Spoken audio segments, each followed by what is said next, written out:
来看宜兰县的丰来国小7月24日要去美国代表台湾参加巴比鲁斯世界小棒锦标赛，也毋过出国的经费目前阁欠100多万，嘛对外募款哦。咱台湾目前为伫大联盟的选手张玉成，嘛伫并且抛出这个消息来斗相共募款。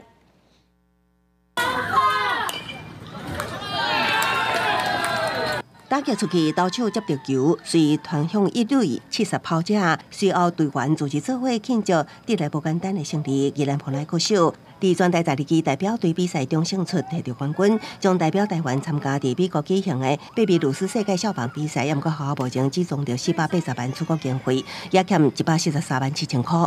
对啊，就是专门帮忙，就是分享一些贴文啊。FB 分享。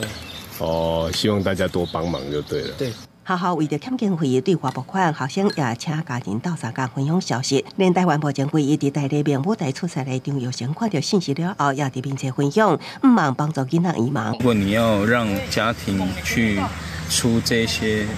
旅费的话，也没有那么容易，所以这一次的募资是非常的辛苦，对学校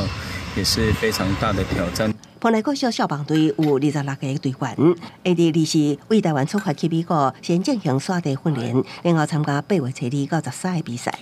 体育署的一个出国比赛的一个经费哈，那我们其实历年来都有相对应的一个争取的经验。哦，那我们也会辅导学校，把计划书把它撰写完善，那紧速来去跟体育署来去做争取。官府表示，因为丰来国小参与的这项比赛经过询问体育署，回复讲比赛虽然不是经过体育署核准的比赛，不过也是会当提出计划，申请补助，官府会辅导学校提出完善的计划，继续向中央争取经费，让囡仔会当顺利出国为国争取公营。记者综合报道。